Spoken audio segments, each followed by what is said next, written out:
¿Cómo están? Buenas tardes, estamos arrancando El Elegido Sos Vos y hoy con una invitada.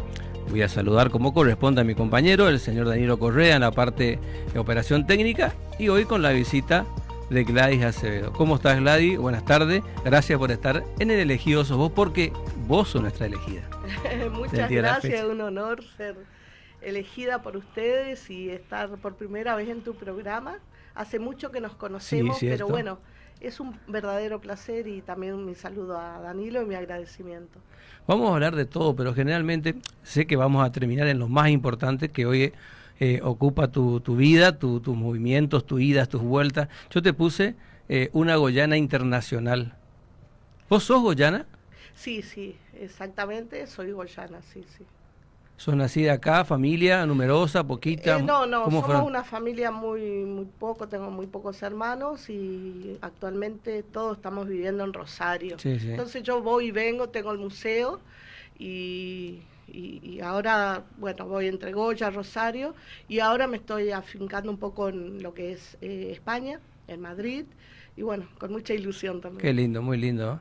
Yo siempre toco la parte deportiva porque a mí me encanta el deporte y bueno, siempre trato Gladys Acevedo en su época de niñez, de juventud, ¿practicaste algún deporte que te haya gustado? Que vos digas, Sí. o hoy que te gusta por ahí, porque ¿viste? Bueno, me gusta mucho el fútbol, muy fan de Maradona, de Messi, de esos genios, obviamente, de la selección argentina.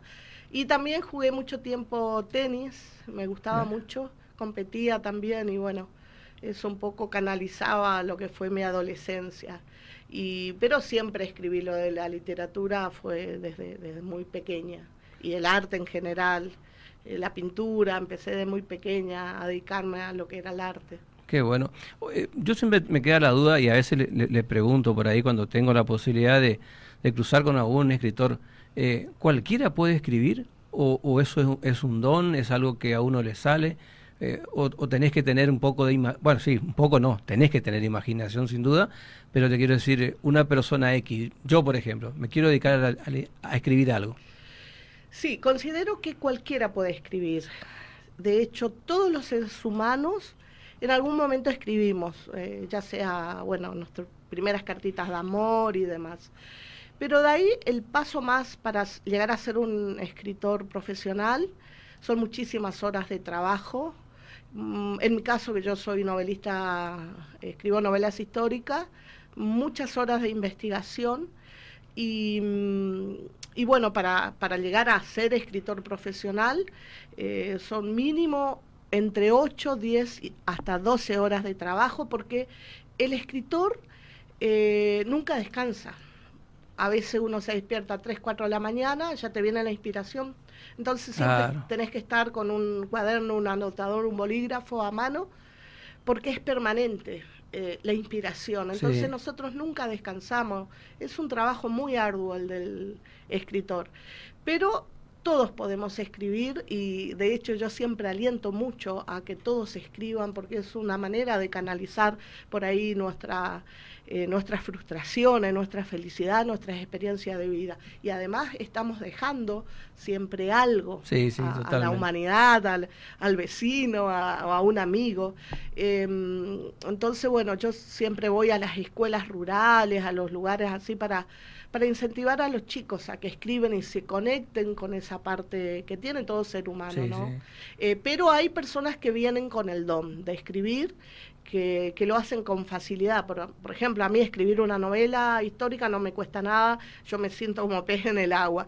Y otras personas solamente pueden escribir poesía. Entonces, bueno, y ahí viene la parte profesional, ¿no? De uno investigar, perfeccionar sus escritos. Y una buena novela, yo siempre digo, te lleva un año de escribir y mínimo 1 año de corregirla, para que una novela sea buena novela. ¿Qué pensás vos de esos libros que hacen con distintos finales? Está bueno, es una opción más. Lo que no me gusta es la gente que está escribiendo con IA en este momento. Hay un auge de eso y esos no son escritores. son para parafrasear a lo que decía Vargas Llosa, escribidor. Yo creo que no se debe reemplazar el talento innato que tiene todo ser humano con la inteligencia artificial, con la IA. Por ejemplo, las portadas del libro, hoy veo que todas las portadas, las tapas del libro, tienen ilustraciones de IA y a mí no me gusta, la verdad personalmente no me gusta. Yo apuesto, ayer estaba con un pintor, perdón, goyano, y me decía, no está quitando el laburo, Gladys, y le decía, lo sé, sí. Pero hay personas que todavía apuestan al trabajo que hacemos nosotros los seres humanos y tiene otra impronta. Por ejemplo, una IA jamás va a dar los giros literarios en una novela que lo hace un escritor. La imaginación, esos vuelcos, esa experiencia, porque nosotros cuando escribimos también volcamos mucha experiencia de vida en los textos. Y uno es lo que escribe, entonces eso se revela en los libros, ¿no? Una novela es una narración, digamos, nos enseñaron en la escuela cómo narrar y vos tenías distintos puntos que vos tenías que tener en cuenta. La diferencia, me imagino, en este caso de una novela, es que uno tiene que ir prolongando quizás los capítulos o generando que el que va a leerlo se vaya empapando en el tema y se vaya involucrando en lo que está leyendo. Sí, son diversas, depende de lo que quieras, cómo le querés llevar a tu lector. Yo, por ejemplo, siempre, García Márquez decía, para ser interesante una novela, tenés que acogotarlo de entrada a tu lector. Y lo llevas así, ¿no? Hasta que no te suelte más. De entrada, desde el principio de la novela ya hasta el final, frenarlo, ya lo tenés acogotado. Y yo hablo de llevar a galope al lector. Es como que se montan arriba de mi caballo y lo llevo a galope. Pero para lograr eso es contar una historia tras historia, tras historia. Entonces el lector no se aburre. Claro. Y eso sumado también le ponemos humor, a mí me gusta que tenga humor, entonces vos lo vas llevando, tal vez estás contando un aspecto sentimental y de golpe le salís con una humorada, entonces tu lector es como que reacciona, es como en una película, ¿no? Por ahí en una película de terror de golpe viene esa música y ya es como que pones a tu lector en estado de alerta. Y eso te va dando la práctica de tanto escribir, vos vas manejando el ritmo que le querés dar a tu historia y el entusiasmo que le querés poner a tu lector, el ritmo, digamos, en la historia, ¿no? Viste que vos mencionás un poco cómo vas atrapándole. ¿No te pasa a veces de ver una película donde vos decís... A mí me pasa, por ejemplo, tuve algo particular. Yo cuando arranco a ver algo, como sea, aunque sea fea, me quedo hasta el final, no importa. Sí. Ya mis compañeros se me fueron, se me durmió la jefa, y yo sigo mirando. ¿No te pasa por ahí que vos decís, bueno, si el argumento no te contagia, si la novela o la película fue para otro lado, decís, bueno, me imagino que... vos relees, lo volvés digo yo, ¿cómo es tu planteo a la hora de escribir un libro? Sí, mira, yo considero que no hay historias malas. Sí. Lo que varía es en la forma de contar, la forma de escribir. Yo para decirte todo esto, analicé las técnicas de los grandes maestros, porque yo soy básicamente autodidacta. Nadie me enseñó a cómo narrar, pero lo hice aprendiendo de los grandes maestros. Por ejemplo, una gran novela tiene profundidad filosófica, tus personajes reflexionan mucho, tienes conflictos existenciales, la vida, la muerte, el desamor, el amor, todo. Entonces, toda esa circunstancia va introduciendo a tu lectora que sea interesante la cuestión, ¿no? Sí. Y vos lo vas manejando. Y sobre todo, por ejemplo, en mi caso, yo no tengo en mis personajes secundarios. Todos son importantes, desde la sirvienta hasta el perro es protagonista. De hecho, por ejemplo, la novela Curuzú, la naturaleza misma es protagonista, con los esteros de Liberá, que es el dios. Los guaraníes pensaban que la laguna era un dios. Bueno, ese dios es que va a empezar relatando la historia de su hijo amado, que era el gaucho Antonio Mamerto Gil. Entonces ahí, a través de esa personificación, yo ya le doy una preponderancia al personaje, a los esteros de Liberá. Y entonces, bueno, yo trabajo así en mis novelas, siempre va a haber naturaleza, porque bueno, esto es propio de Corrientes, tenemos inserta, digamos, lo que es la naturaleza Sí, misma, sí. y yo no puedo narrar si no lo hago interactuar a mis personajes con la naturaleza, al estilo, digamos, este gran narrador que fue Horacio Quiroga, que fue un maestro del cuento, ¿no? Vos me contabas que investigás mucho también. Sí, Tenías que investigar. ¿No te pasó una vez que estuviste dos versiones diferentes? ¿Qué hace el escritor? muchísimas. ¿Y qué hace el escritor en ese caso? Muchísimas veces, sobre todo, bueno, dadas los temas políticos Ujú. también, los historiadores trabajan a veces, dependiendo de la tendencia que tengan, si es de izquierda o derecha, van a hacer que su personaje sea más Claro. bueno o menos bueno. Entonces, bueno, ahí yo siempre leo a estos historiadores, que son la fuente a los que yo recurro y luego le aplico mi criterio. Y así me muevo en esto de, por ejemplo, cuando tuve que tratar en Las Tres Muertes de Camila, el personaje de Rosas, eh, yo voy dándole mi criterio. Claro, claro, claro. Entonces, de esa manera Claro, vos sí, indagás, tenés sí, información, sí, pero después sos vos la que le ponés tu sí, impronta, sí, digamos, lo que vos. sí. Y una novela histórica a veces no es tan sencillo. Por ejemplo, a raíz de que yo viajo mucho, ahora estoy escribiendo la novela de la Madre de la Patria. Es una novela de muchísimos capítulos y tuve un error en una parte donde ella tuvo dos hijos, ¿no? Sí, Que sí. fueron a la guerra. Participaron con el ejército del norte al lado de Manuel Belgrano.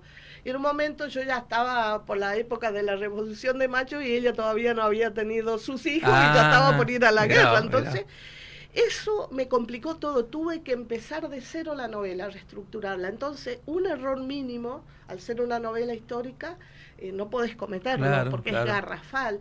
Entonces tenés que ir teniendo en cuenta todos esos detalles, la fecha, los personajes y bueno, estoy tratando nada más ni nada menos que la época de la revolución, de la esclavitud, porque yo para poder hablar de esta famosa mulata, que fue María Remedios del Valle, tuve que remontarme a la época de la esclavitud y cómo ellas eran consideradas cosas, de ahí las famosas niñas de Ayohuma, Sí, que en sí. realidad no eran niñas, eran mujeres adultas que combatían y ayudaban a curar, hacían la especie de veces de enfermera, pero como ellas tenían la categoría de cosas, se las consideraba como niñas, eran objetos, Sí, sí.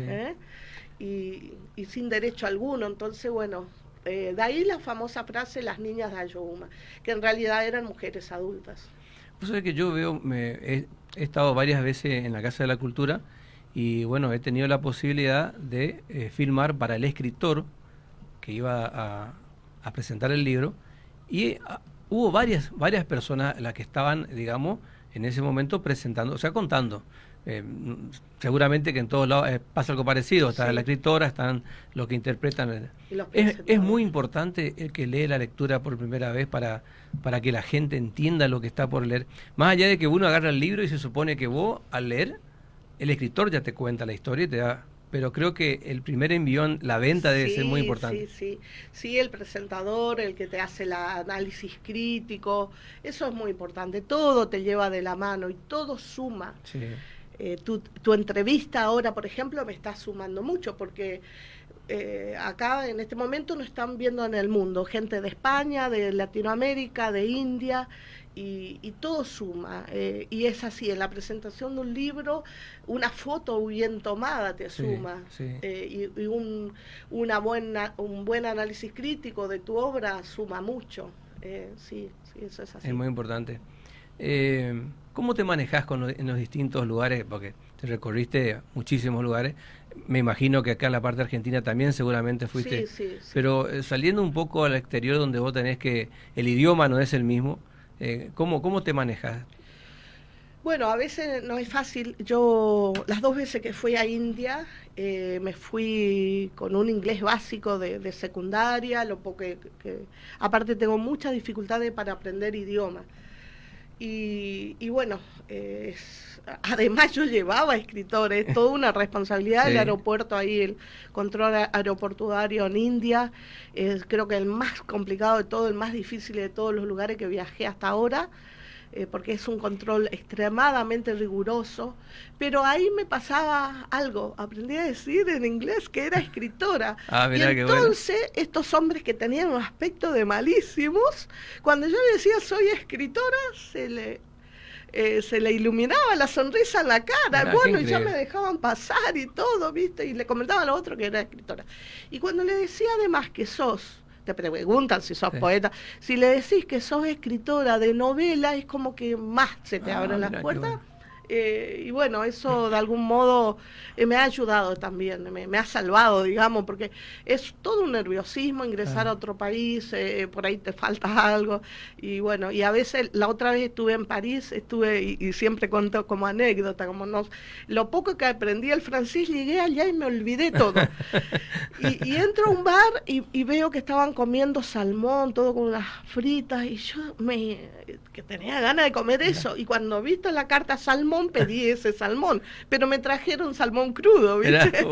Claro, y yo quería ese salmón grillado que estaba todo, pero bueno, me cuesta mucho aprender idiomas, ahora bueno con la tecnología, pero soy un poco vaga también con la tecnología, entonces ando siempre, viste, abriéndome puertas. La otra vez me costó más salir del metro en París, y estuve como 1 hora para salir, para llegar, porque me costaba mucho y estaba solo a a 100 metros, digamos, de donde yo tenía que ir, y me costó mucho, y era como un laberinto, ¿viste? Era impresionante y me costó mucho salir, y cuento como anécdota, ¿no? Que a veces no es fácil no conocer el idioma. ¿Y quiénes son más? Bueno, el español, evidentemente hay un diálogo que es distinto, pero cuando te toca a alguien de otro lado donde no tenés el idioma, ¿cómo se maneja la gente? ¿Quién vos ves que es más servicial, digamos? Mira, bueno, en India, por ejemplo, nos recibieron, y te voy a contar algo. Fue la primera vez que yo en India me sentí escritora, porque fuimos a la Feria Internacional del Libro de Calcuta, y ahí era una seguridad impresionante para los escritores. Te mandaban a buscar en sus autos, en sus remises, y te franqueaban la puerta, hacían todo un cordón cuando venían los escritores, y la gente te miraba, viste, como que fuera una estrella de cine, ¿no? Y bueno, y después venían todos a mirarte y a saludarte, y se llenaban todas las salas.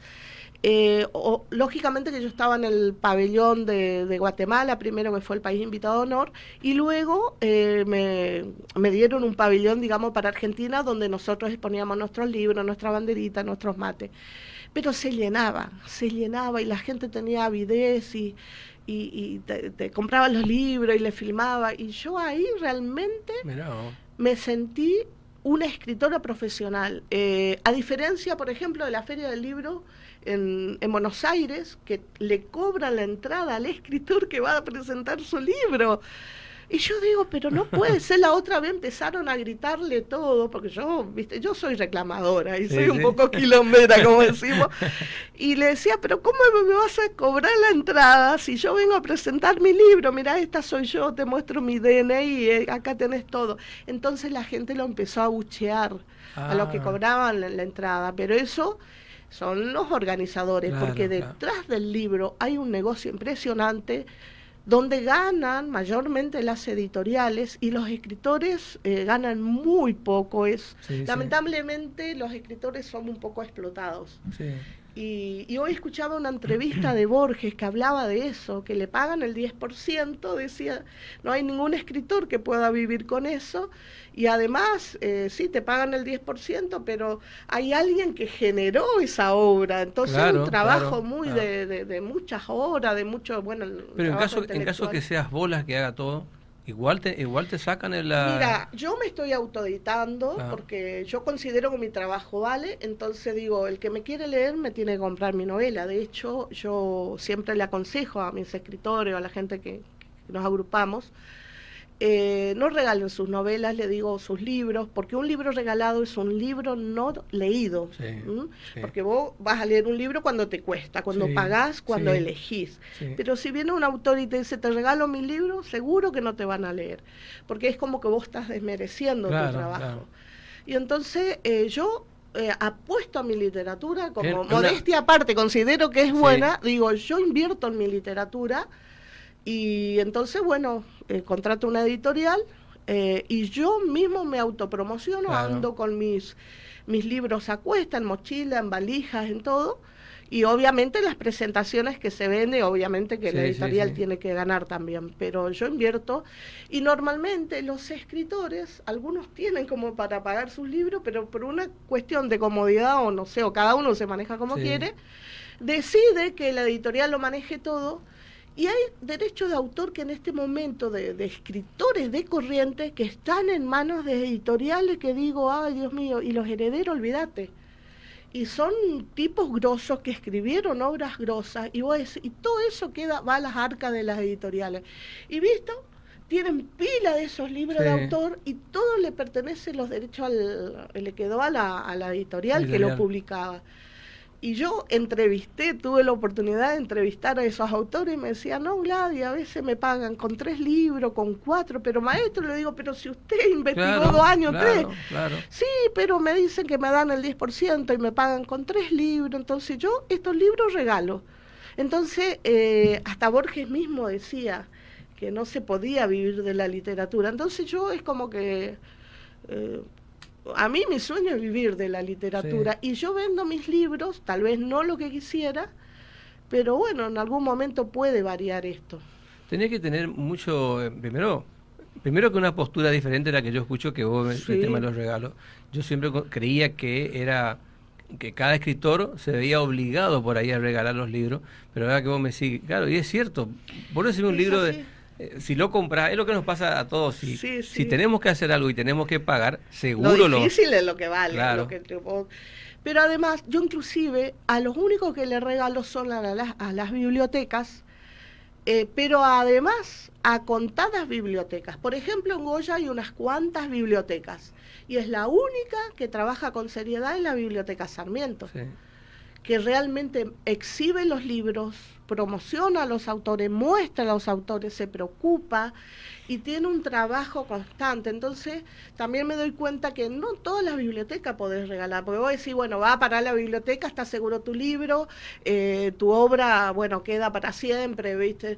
No, pero después van a parar ahí al stand Sí, y olvídate, sí. no van a decir, mira, este es un autor goyano que escribió sobre, no sé, Capitán Ringo, que es mi última obra, una obra ecologista. Y no se ve ese entusiasmo, la gente no tiene mucha pasión en lo que hace, ¿viste? Sí. Y cuando no se tiene pasión es como mejor dedícate a otra cosa, ¿viste? Y me imagino no que seas bibliotecario. Claro, me imagino que el internet también es una cosa que ha quitado seguramente muchos libros, porque bueno, hoy voy a investigar lo que sea, entrar en Google y entrar, digo Sí, más que sí. nada por los chicos. ¿Cómo trabajás con eso, con los chicos así? Mira, a mí en las redes sociales, sobre todo yo trabajo mucho con Facebook, muy poco Instagram. Ahora estoy incursionando en LinkedIn y demás, pero a mí el que me ha servido siempre es Facebook. Que dice Facebook es de los viejos, Sí. dicen algunos. Bueno, pero yo seré vieja, pero a mí me va bien con Facebook y algo de Instagram, porque uno no puede hacer todo, porque no te dan los tiempos, Sí, lamentablemente. Esto es una vorágine, es una vida muy rápida, ¿no? Y entonces, bueno, yo trato de tener el acercamiento, por ejemplo, cuando hago un evento, tomo la precaución de visitar las escuelas. Yo trabajo mucho con las escuelas rurales, las escuelas que tienen menos recursos económicos, ahí yo apunto, porque ahí es que necesitan educación. Sí. Ahí vos le tenés que dejar la sembrillita de la semilla, perdón, de la cultura y sembrar algo. Y ahí le llevo a mis escritores. Y le hago pasar momentos extraordinarios con niños que realmente aman y te das cuenta que sabes que no tienen oportunidades, pero pueden llegar a ser seres humanos, futuros presidentes, por ejemplo, doctores, médicos, que vos le ves el potencial y las ganas de aprender. Entonces yo ahí apunto, porque yo vengo de una escuela rural también, y siempre digo, yo amaba dibujar y no tenía cuaderno ni lápices de color, entonces lo que hacía era canjeaba mi dibujo por un color y así iba juntando todos los colores. Y a veces el color, por ejemplo, era chiquitito, ¿viste? Sí, sí. Y andaba así con eso, pero yo tenía una vida. Y decía, si yo en esa época me llegaba alguien que me hablaba de un libro o me diera, no sé, unos cuadernos, unos lápices de color, y hubiese sido inmensamente feliz. Entonces yo me pongo en esa situación de los niños y trato de llevarle lo que pueda, Sí, ¿no? sí. Algo de educación, de mis vivencias. ¿Cómo está Goya con respecto a eso?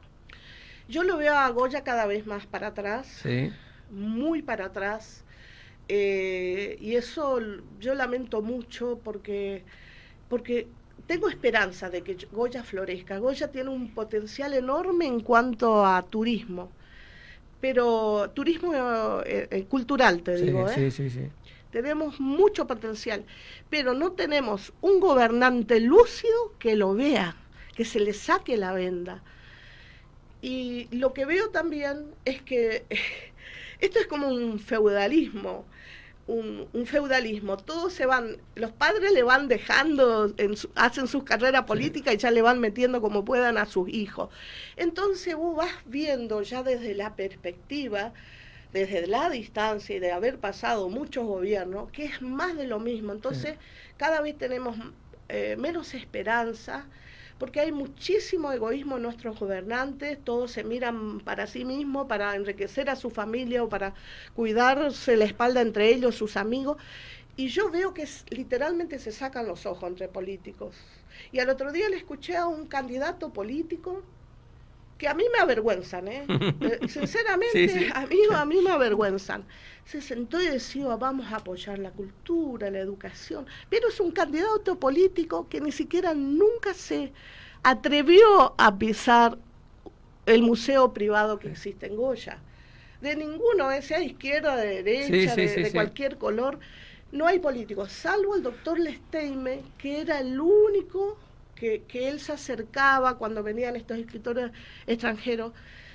¿Sabe lo que me pasa? Me da vergüenza ajena, porque la gente, los escritores de afuera, ven esas cosas, y al otro día el escritor colombiano me dijo, me voy feliz por lo que he vivido en Goya, y este evento maravilloso que organizaste, pero me voy profundamente triste porque veo que no tenés apoyo. Y eso es lamentable. Y entonces, bueno, y lo mismo lo veo en España. En España los políticos acompañan a los escritores, y no solo acompañan y quedan todas las obras que están los escritores presentando en sus obras, sino que además leen poesía, participan. Y yo digo, pero tener políticos así en Goya alguna vez, yo me sacaría el sombrero. Un pueblo ignorante es un pueblo sometido, decía, ¿no? Sometido, y por eso se no persigue. Sé dónde acá se persigue la pero... ignorancia, Sí, vos tenés razón. Yo creo que acá se persigue mucho la ignorancia. Entonces, personas como yo, por ejemplo, no gustamos mucho a los políticos. Porque nosotros somos de, como se dice entre comillas, de despertar un poco la conciencia. Sobre todo, abrir un poco la cabeza y decir, sí se puede, porque yo vengo del menos cero, o sea, de pobre más para abajo, el subsuelo de la pobreza. Éramos tan pobres que la gente pobre venía a mirarnos, de verdad, yo lo cuento como anécdota, pero eso pasaba. Y entonces, luchando y capacitándote y estudiando se puede, y podés acceder al mundo también de las otras personas que están arriba. Entonces, eso es lo que yo trato de transmitirle a los chicos. Es muy contraproducente tener gente muy inteligente, porque a la larga esa gente inteligente reclama cosas que el político no lo puede demostrar o no lo puede complacer, digamos. O sea, es preferible seguir pensando que, bueno, que con un poquito acá, un poquito allá uno vive, y a veces la cultura es... Yo lamento que nuestro pueblo vaya a votar con miedo, a perder el trabajo, y con la esperanza, la mísera esperanza de recibir el bolsoncito de mercadería sí. que le alcanza para llenarse la panza solo un día. Sí. Es decir, el choripano, la gaseosa y después arreglate. Y le prometen cosas. Ayer el que me estaba arreglando el sulky me contaba, ¿no? Cómo el intendente me venía a trabajar para nosotros y después te recibo en el municipio, te voy a dar esto, que no. Jamás le recibió y cada vez que él iba y golpeaba su puerta. Y voy a empezar a escribir sobre eso, porque ahí hay una historia. Sí. Porque nosotros los escritores tenemos el deber de mostrar la realidad social. ¿Me entendés? La realidad social, porque sí, lo que me contaba este muchacho ayer que estaba trabajando ahí, por empezar que no hay seguridad en Goya. Yo, mira, pongo el ejemplo. Estoy haciendo un paseo cultural en Rosario, en uno de los lugares más peligrosos de Rosario. Hago unos asientos con decoración, mosaicismo y todo lo demás. Pero ahí nadie me toca. Yo decía, bueno, hago esto, me va a durar un mes, después van a rayar, romper. Ese lugar pasó a convertirse en una especie de santuario para la gente. Porque viene el abuelo, los hijos de esa gente que viven en la zona, se sientan, juegan, disfrutan, y nadie rompe, y lo cuidan. Y acá que estoy en el pleno centro de Goya, que puse los sulquicitos para mostrar un poco lo que es la historia de Goya y nuestra idiosincrasia, cada vez que vengo de Rosario tengo que agarrar pico y pala, cuchara de albañil y arreglarlo, porque a veces mantener un museo, la gente piensa, esta tiene un museo rica, no. Yo hice ese museo. Te quiero sacar después. A pulmón. Entonces, yo a veces no tengo dinero para contratar a un albañil que me venga a arreglar, y uno ya se va poniendo viejo, entonces yo cada vez que vengo a Goya tengo que arreglar los sulquis. Y a mí me da rabia, porque digo, si tuviéramos un gobernante lúcido, vería lo que yo estoy haciendo para la ciudad, porque eso es un paseo, digamos, para la ciudad, para que el turista se instruya de quiénes son las 4 mujeres estas, o quién es Camila O'Gorman, y ya, o las imágenes de mitología, que dice, bueno, eso es algo, un regalo que yo hice para la ciudad. Un aporte gratuito que nadie tuvo que poner, no le costó nada al municipio. Contanos un poquito qué tenés en el museo, porque yo iba a esperar ese momento para sacarte un poco, que te relajes un poco. Vos tenés razón, pero relajate. Estoy media enojada. Sí.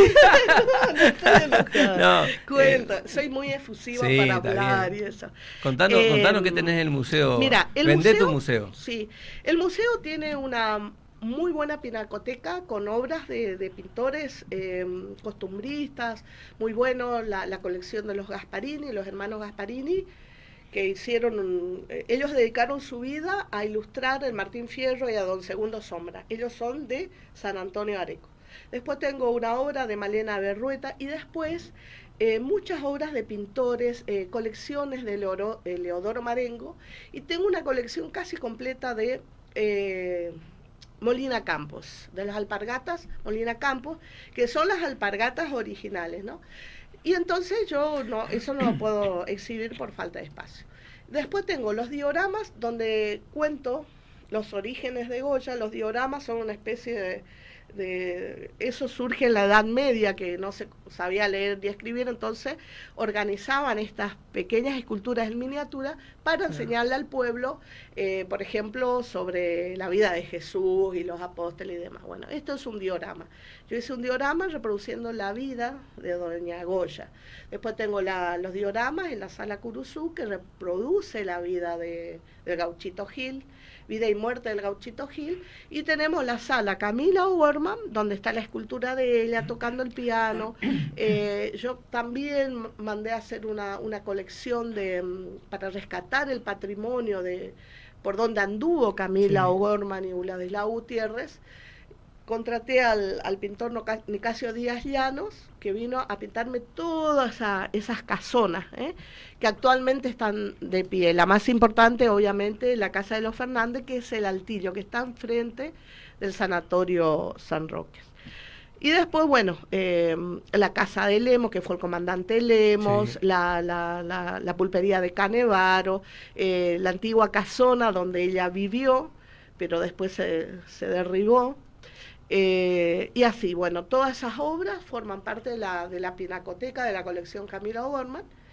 Y después mandé a reproducir 2 cuadros famosos con este pintor goyano que es Diego Relón, que hizo la verdad una obra preciosa, y donde reproduce el fusilamiento de Camila. Y después ya tenemos todas las 2 salas guaraníticas, que es toda la colección mitológica, que eso realmente gusta mucho a la gente y disfruta mucho. Y ahí interactúan porque ellos también te van contando anécdotas. El paseo en el museo guiado más o menos dura habla una porque hora y estoy media. complicado en mi garganta. No, No sé qué me pasó. No sé qué me pasó, así que habla tranquila. Sí, dura más o menos una hora y media, 2, y bueno, ahí también nosotros aprendemos porque la gente que nos visita nos cuenta anécdotas, hechos y acontecimientos, por ejemplo, algunos que se han cruzado con el lobizón, porque yo creo que el 50% de la gente se va, que acá le decimos el yaguabicho, ¿no? Sí. Y bueno, y nos van contando y les gusta mucho sobre todo el Museo Guaranítico, nos ha levantado mucho el lugar, digamos, fue un antes y un después. Qué bueno. Qué bueno, qué mal yo, qué bueno. No, ¿Anido? no, tranquilo. ¿Tu voz? Necesitamos tu voz. Creo que me parece que, bueno, debo estar por recibir o por enfermar. No sé si enfermarme, pero un poquito de garganta complicada. Es que pero todos estamos así con esto de la garganta. A mí también, viste, cuesta agarrar una gripe. Las gripes de ahora no son como las de antes. Encima ahora tenés que vender lo que hacés, tenés que hablar sí o sí. Contanos tus libros. Un poco lo que estás haciendo, lo que ya hiciste. Sí, mi primera obra, yo me inicio en Rosario publicando la colección de Metamorfosis en el Liberá, que ahí trato todo sobre mitos y leyendas que se desarrollan en los esteros de Liberá. Y después la primera novela que publico se llama Curuzú, que es la que va a dar origen a mi museo. Esta novela gauchesca que anduvo muy bien, y que una licenciada en letras de la Universidad de Tucumán le escribió 7 ensayos para una crítica literaria muy conocida, 7 ensayos donde ella desmenuza toda la obra. Después publiqué La rebelión de los infieles, que yo considero una de mis mejores novelas, que son todos los mitos y leyendas, pero contado en forma de novela, y se desarrolla en Colonia Carlos Pellegrini, en los esteros de Liberá. Esa es una novela muy amplia y muy, muy linda, llena de aventuras. Y bueno, la otra vez un escritor de Buenos Aires leyó algunos fragmentos y me dice: Gladys, ¿qué hace esto que no está metido en las escuelas, que el gobierno no lo pide para educar a los niños sobre mitología? Porque es una novela completa. Y después, yo escribí 100 cuentos para el pombero, que es también todo sobre mitos, cuentos sobre mitos, donde el pombero es protagonista, y a veces el pombero es como que nos va a describir a nosotros los correntinos como somos. Y luego publiqué Las 3 muertes de Camila, que es una novela que ya me han adquirido para hacer una película. La segunda parte, digamos, estoy muy feliz con eso y rezando un poco para que se dé. Luego, eso lo voy a presentar ahora, la reedición de esa novela, en la Feria del Libro de Madrid, en junio, y estoy muy entusiasmada con eso, tengo mucha expectativa. ¿Vos tenés participación ahí cuando vos hacer un libro, en este caso que se va a tomar la historia? ¿Vos tenés participación? Digamos, el autor puede controlar que no salga del eje narrativo, sí. O ellos hacen... No, ellos tienen que respetar el eje narrativo porque ellos escriben un guión en base a tu novela, como pasó con María Luisa Bember y la famosa obra Camila. Entonces, obviamente que uno supervisa, porque si yo escribo una novela bien cuidado en cuanto a la historia, no me pueden salir, pateando por otro lado. Claro, por eso. Entonces, porque ahí me desprestigiaría a mí como autora. Entonces, uno... cuando empieza a escribirse el guión, le convocan al autor y te dice: mira, ¿qué te parece? Alguna consulta, mira, ¿te parece? Para no salir del eje temático de cómo es la novela. porque nunca, en realidad, las filmaciones son, las películas son como Totalmente. la novela, nunca, porque, bueno, se entiende porque Sí. el tiempo es distinto, ¿no? Una película dura 1 hora y media Sí, sí, sí. y demás, pero siempre varía, ¿no? Y son muy pocos los cineastas que logran que esté bien ambientada y todo depende. Bueno, yo tengo esperanza de que se haga una buena película con mi obra, que se va a desarrollar acá. Son el periodo de los 6 meses que Camila y Vladislao Gutiérrez vivieron acá en Goya. Sí, sí, sí. Y cuento algunos aspectos que no se reveló en la película de María Luisa Bember. Y bueno, eso. Y mi última obra es, bueno, presentó un poemario que se llama Escritos a la vera de mi alma, que se anda muy bien, sobre todo en España y demás, gusta mucho. Y ahora publiqué por primera vez un libro infantil que se llama Capitán Ringo. Con tus dibujos. Con mis dibujos, sí, sí.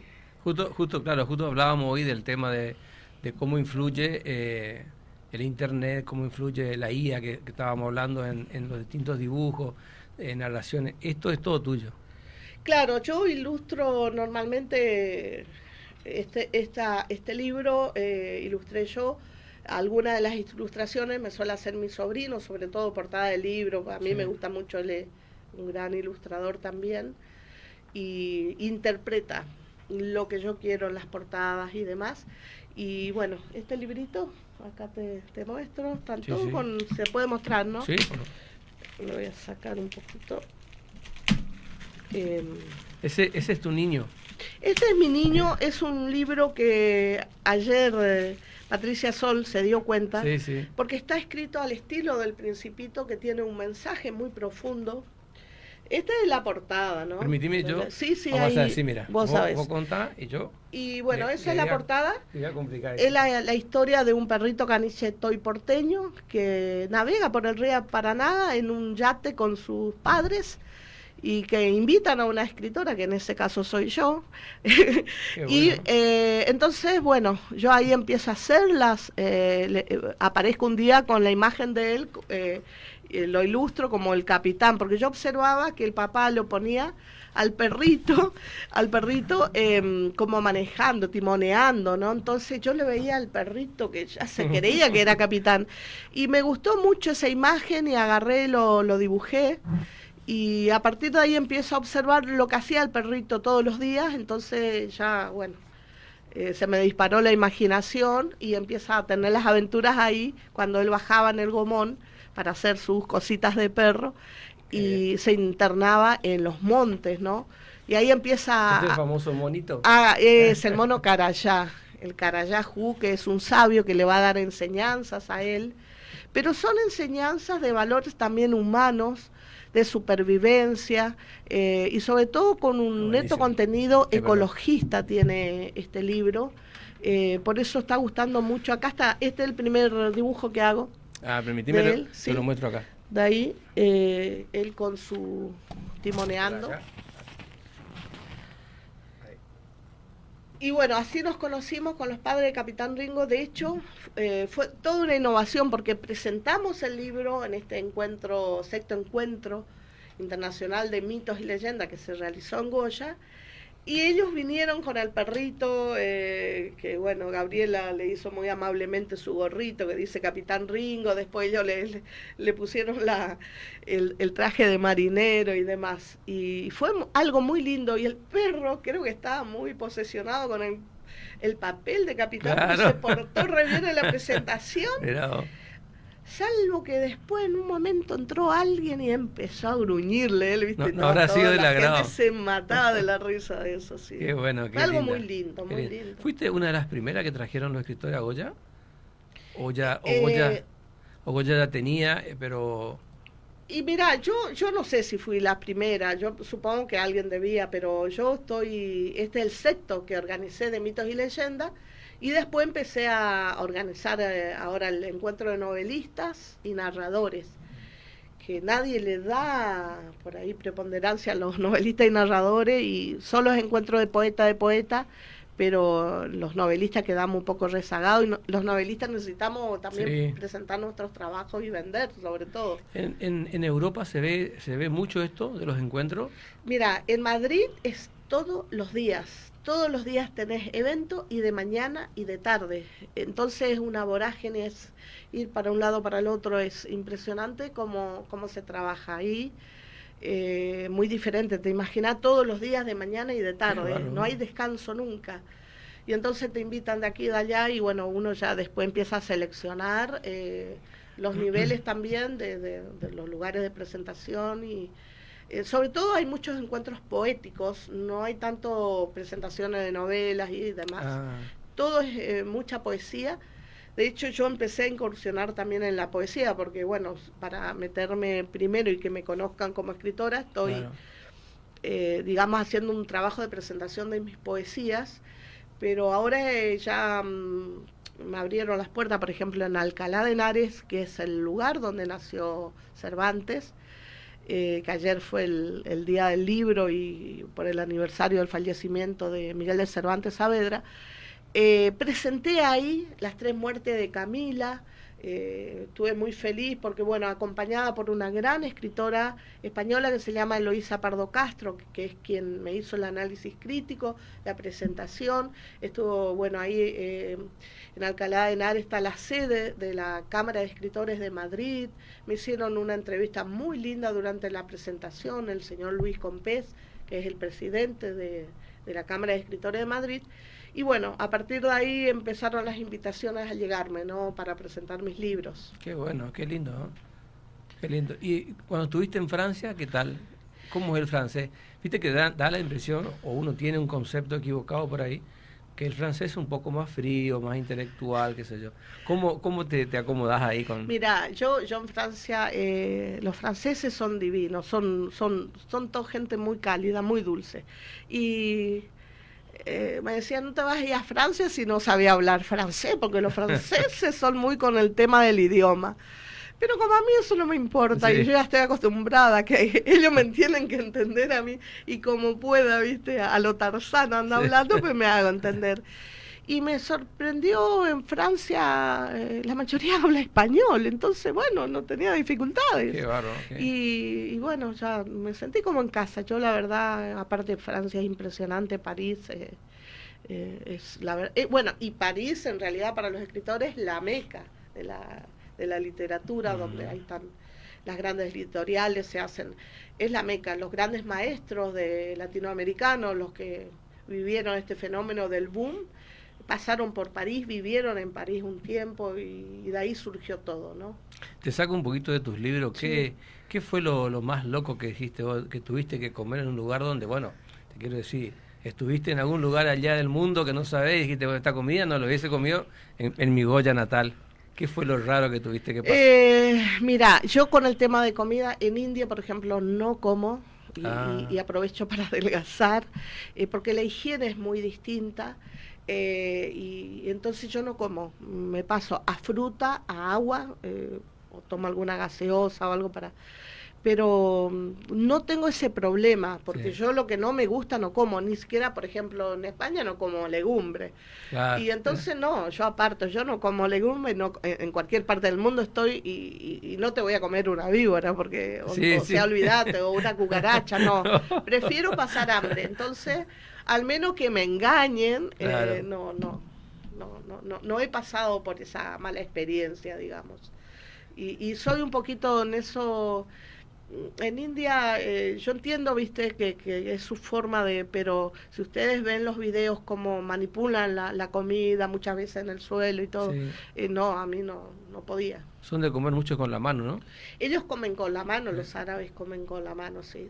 Pero a los turistas sí le dan tenedor y cuchillo. Mirá. Sí. Y por ejemplo, bueno, vos estuviste en la India, estuviste en España, fuiste a Francia, acá en Centroamérica, en América, ¿en qué lugar más? ¿Colombia? Sí, no sé. Colombia todavía no conozco, pero ahora, bueno, este escritor colombiano está queriendo organizar que organicemos un encuentro juntos. Yo soy muy amiga también que lo conocí en En España, el sobrino de Gabriel García Márquez, Gabo, así se lo llama él, que es un novelista, siempre me está invitando, y bueno, entonces dije, no, tengo que aprovechar la puerta de Colombia, porque es el sueño de todo escritor, conocer Aracataca, ver los lugares por donde el maestro se inspiró a escribir Macondo, sus 100 años de soledad. Y también ahora, posiblemente el mes que viene, viaje a Chile, porque me van a organizar vía universidad para que haga una ponencia respecto a la mitología guaranítica y la influencia en el cuidado del medio ambiente. Nosotros trabajamos mucho con los escritores porque los mitos están para algo, o sea, no es nomás que el pombero y no sirve para nada, no, el pombero para los guaraníes tenía una función que era cuidar a los pájaros, que los niños no anduvieran con las gomeras a la hora de la fiesta, entonces la atemorizaban, pero ¿para qué? Para que no mataran indiscriminadamente a los pajaritos. Entonces cada pora se le dice a los duendes guaraníticos, cada pora tenía una función y eran duendes tutelares de la naturaleza. Entonces los guaraníes que no conocían la escritura lo fueron transmitiendo oralmente, pero con esa finalidad ecologista. Entonces, bueno, sobre eso es lo que trata mis eventos de mitología. Casualmente, tanto en Colombia, en Chile, en todos lados, en todas partes del mundo, tenían fines ecologistas los mitos que se crearon, ¿no? Y a veces para explicar los fenómenos que el ser humano no entendía, como las primeras, la griega, romana. ¿Cómo te manejas con el guaraní? ¿Tenés algún conocimiento del idioma? Sí. Mira, yo te confieso, me cuestan mucho los idiomas. Una época que se daba clases de guaraní en el museo, y yo aprendí muy lo básico, porque decía, bueno, si yo me pongo a estudiar bien en profundidad el guaraní, no es lo mío, no es lo mío en el sentido del idioma, y me dedico más bien a ilustrar, a escribir los mitos y demás, y otro que se especializa en estudiar el idioma, porque cada uno tiene su especialidad. Entonces, bueno, yo no me quise ponerme a estudiar en profundidad porque...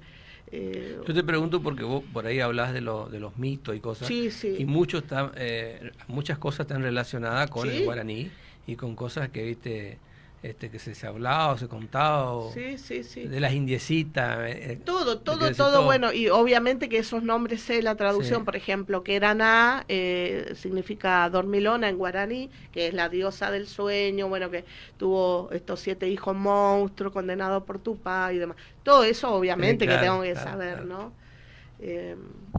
¿Tenés proyectos más allá de tu niño que tenés acá? ¿Qué proyectos, qué tenés en vista, qué te está gustando? Me decías que estás incursionando en la poesía. ¿Puede ser el próximo libro, no? Sí, ahora estoy escribiendo 2 libros. Yo escribo normalmente varios libros a la vez, pero ahora estoy escribiendo uno que se llama Santuario, que es un nuevo poemario, porque yo considero que todos los seres humanos tenemos nuestro propio santuario. Vos, por ejemplo, esto es tu santuario, tu espacio de trabajo, tus sueños son tu santuario, tu familia, tus hijos, tus proyectos son tu santuario. Y cada persona a veces se traslada. Por ejemplo, yo cuando voy a España traslado mi santuario, es decir, mi idiosincrasia, mi museo, mis ganas de vivir, mi entusiasmo. Todo eso yo voy transportando mi santuario. Mi esencia misma, en España, por ejemplo, en París o en algún lado donde voy. Y entonces cada ser humano tiene su propio santuario, que es su esencia, y sobre eso trata mi nuevo poemario. Y además estoy escribiendo, bueno, la novela de la madre de la patria, como te dije, es una novela, yo creo que va a ser una gran novela, y lo estoy trabajando muchísimo para que lo sea. Muy amplia, va a ser la novela con más páginas, pues yo, por ejemplo, Camila tiene 230 páginas, esta va a llegar a las 350, y es mucha historia que yo cuento, pero muy entretenida, y creo que va a gustar mucho. Qué bueno. Me imagino, bueno, vos estás acostumbrada a decir, escribo 3 libros a la vez, pero me imagino que debe ser, ¿cómo tenés en la cabeza todo lo que estás haciendo? ¿Tenés apunte, vas marcando? ¿Cómo se hace para escribirte el libro? Yo, bueno, depende de cómo esté conectada ese día. A veces me levanto y tengo ganas de escribir la heroína o corregir la heroína. por ejemplo, bueno, Capitán Ringo te escribo en 2 días y ya está, porque es un libro pequeño, ¿no? Sí. Y depende de cómo conectes. Y la poesía escribo, yo me despierto, primero medito y ahí ya escribo algo. Y le regalo mucha literatura a la gente. Y así me hice conocida también. Y hay gente que espera mi literatura todos los días, espera, tengo muchos seguidores en las redes y ya esperan un fragmento de la heroína, una poesía o algo, ¿no?, que esté incursionando. Y siempre como que trato de sorprender también a la gente y darle los agasajos, ¿no?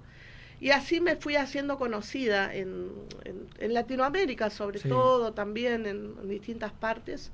Ahora estamos promocionando mucho los libros de los escritores, porque no solo vendo mi literatura, sino de los escritores que vienen, que creamos la Posta Solidaria, una red solidaria. Entonces, esto significa, por ejemplo, yo voy a Corrientes, llevo mis libros de otros escritores, dejo los libros en Corrientes y ahí hay una posta, en Buenos Aires otra posta, en Córdoba otra posta, ahora estoy armando la posta en Madrid. Y así, en distintos lados, porque el traslado es lo que cuesta mucho, al ser escritores independientes y a no dejarnos estafar, digamos, por las editoriales. Pues entonces tenemos que hacer el trabajo nosotros de la distribución. Y para que el libro esté más a mano del lector, ¿no? Pero es una satisfacción. Yo entiendo que la editorial hace un trabajo muy importante y tiene que ganar, pero yo creo que el 10% para el escritor es algo miserable que se le paga. Mínimo tendría que ser el 30%. Obviamente que yo soy una sola, o somos muy pocos los que reclamamos esto. Hasta Borges decía, viste, que y no bueno, existe, la otra parte también es importante, el que escribe. No existe una agrupación, así que, digamos, de escritores que va, no digo un sindicato porque sería otra cosa, pero lo que quiero decir es que unidos en grupos de escritores no para reclamar. Yo creo, por eso no pertenezco. Yo creo que la Sociedad Argentina de Escritores es quien tendría que hacer algo, pero como todo hay un trasfondo político, en esta vida todo se mueve por la política, el amiguismo, el enchamigamiento y favoritismo, y en la gente que le gusta estar y mostrarse y perpetuarse en el poder, y entonces no le importa, la verdad, le gusta mostrarse. Ellos nomás decía, hay presidentes de SADE que ni siquiera son escritores. Y vos decís, ¿qué hace una persona que no es escritor siendo presidente de SADE? Porque ahí, en la SADE tenés beneficios, te pueden pagar un viaje o un alojamiento en Buenos Aires, en la Feria del Libro, y se meten gente que son políticos a jugar en el rol. Y entonces vos decís, qué injusto que es la vida. Pero por otro lado, si te detenés y miras todo lo negativo, yo por ejemplo no escribiría nunca, sin embargo yo amanece y escribo. ¿Me entendés? ¿Y cómo te manejas vos? ¿Todos son tus gastos? Sí, yo me autofinancio. Y siempre digo, trabajé toda la vida de cosas que no me gustaban para poder ahora comprar el tiempo y ser escritora. ¿Me entendés? O sea, poder dedicar... Y este es el primer año que me puedo sentar a escribir con total libertad una novela, sin tener que ir a... Logré, obviamente que me ha ido bien, pero he trabajado muchísimo para poder lograrlo. Nadie me regaló nada. Y lo he logrado y me siento afortunada y agradecida a Dios, sobre todo que me permitió. Pero hay, por ejemplo, García Márquez, cuando escribía El coronel no tiene quien le escriba, no tenía para escribir, para comer. Y él mismo cuenta que comía de la basura, o salía y juntaba unas botellitas y después vendía. Y bueno, no tenía obviamente para pagar la renta ahí en el hotel en París donde estaba, ¿no? Y ellos fueron a buscarse la vida como escritores. Y a su vez, entonces el dueño del hotel le dejó vivir en el altillo. Mientras él escribía, el coronel no tiene quien le escriba. Y a su vez, en otra punta, estaba Mario Vargas Llosa pasando por la misma situación y estaba escribiendo La ciudad de los perros. Qué bárbaro. Y ambos le dejaban vivir en el altillo, sin saber que estaban dejando vivir a futuros premios Nobel, ¿no? Qué bárbaro, qué increíble. Porque hubo gente que la verdad tuvieron suerte también, que se cruzaron con gente que los apoyó y les dio una mano, porque a veces no todos te dan una mano, ¿eh? Yo te cuento lo lindo de lo que vivo en España, pero he vivido situaciones que no todos se comportan bien. Y vos a lo mejor le abriste las puertas así, pero a la hora de la devolución no es tan así, como te retribuyen. Entonces, bueno, hay que seguir, ¿viste? Inclusive te habrá pasado, me imagino que vos traes escritores de afuera, sí, y no son, cuando te toca a vos ir, no es lo mismo. Me ha pasado, la atención no es la misma. Me ha pasado, por lo general, cuando uno pone expectativa en alguien, normalmente no es esa persona que te ayuda, es otra, es otra. La gente a veces no es tan solidario. Y como es un mundo extremadamente competitivo, yo te soy sincera, porque todos están luchando por visibilizarse, por vender sus obras, por todo. Es como la música, como todo.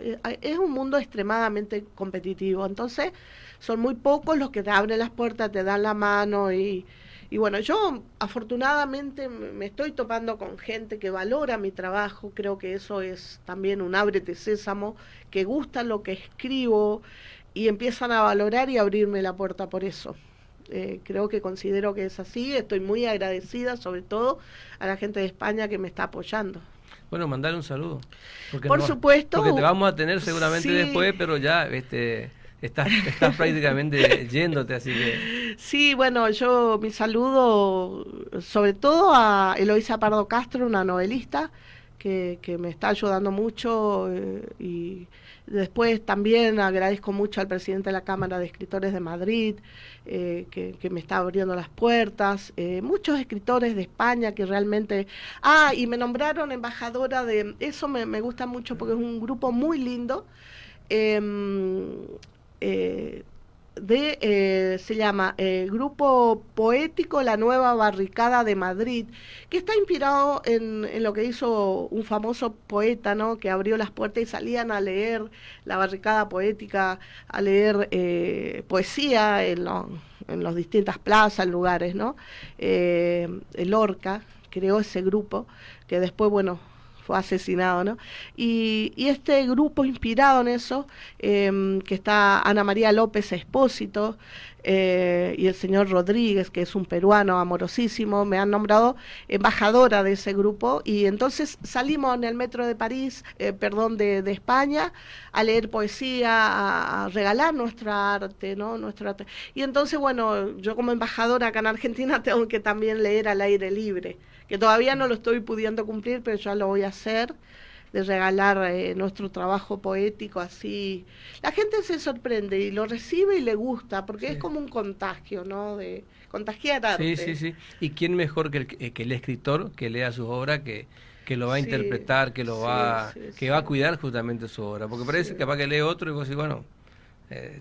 no sé, no digo los que están preparados para hacerlo, sino en el caso tuyo, que vos sos la escritora, cuidás más a tu obra leyéndolo, claro, ¿no? A tus hijitos. Me estaba dando vuelta, hijito, y te estaba por decir... No, para mí son mis obras literarias, son mis hijos. Yo no tengo hijos naturales, digamos, pero son toda mi vida yo me he dedicado a esto y son mis hijos. ¿Cuántos años con esto?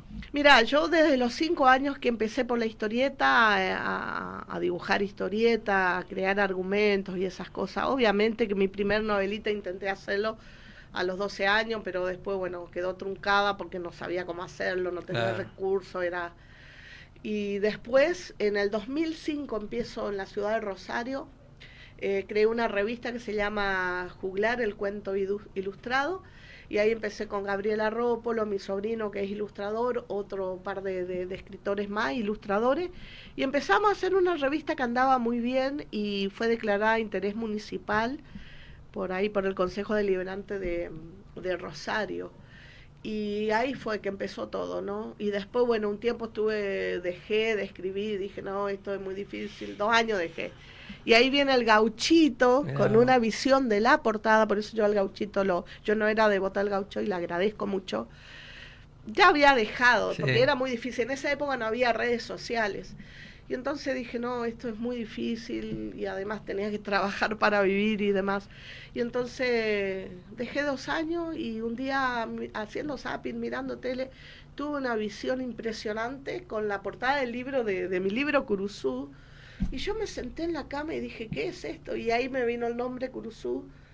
Y yo sabía que lo que había visto era el Gauchito Gil, entonces bueno, después veo a ver qué significaba Curuzú, porque todavía no sabía mucho del idioma, de guaraní, y era cruz en guaraní. Entonces así fue que le puse cruz al libro, porque a él le apodaban Antonio Curuzú Gil. Y yo siempre digo en las entrevistas que el gaucho me rescató del olvido, porque si no yo no hubiese sido escritora. Y me hice devota, por supuesto. Increíble. Y después la lucha para adquirir esa propiedad también fue un verdadero milagro del gauchito. Así nomás te digo. Qué bárbaro, ¿no? Y gracias a eso Goya tiene un museo privado también, que bueno, no he valorado, pero bueno, seguimos. Dentro de algunos años probablemente alguno diga, bueno, vamos a empezar a promocionar una lástima, pero bueno, es así, lamentablemente a veces cuesta un poquito darnos cuenta de lo que tenemos, ¿viste? Sí, pero, ¿qué va a hacer? Gladys, un gustazo. Hablé demasiado. No, perdona. No, espectacular lo tuyo. Me gusta hablar. Espectacular. Vos viste que en un momento cayó la garganta. No, pero yo le seguía, ¿viste? No, gracias, no, me salvaste. Pero bueno, yo Danilo le empecé a decir a Danilo. No, un placer estar acá, compartir, contar un poco, y perdón que por ahí me pongo muy por favor, cuando hablo por ahí de las injusticias, no uno que va viendo, pero perdón. No, lo que pasa es que uno también tiene que tiene que salir. Si no estamos en un termo, tenemos que uno tiene que decir, yo sin ofender a nadie, yo respeto a todo, respeto, bueno, sus banderías políticas y todo, pero bueno, en mi caso yo tengo obviamente mi corazón por el lado de los niños humildes, sobre todo porque yo fui una niña que viene de la escuela rural, pero considero que no, en este momento Goya está muy para atrás. Me gustaría que arreglen la costanera, pero que la arreglen, que no sea nomás ahora de tiempo de elecciones, vamos a hacer el acting de que arreglamos y después queda todo parado.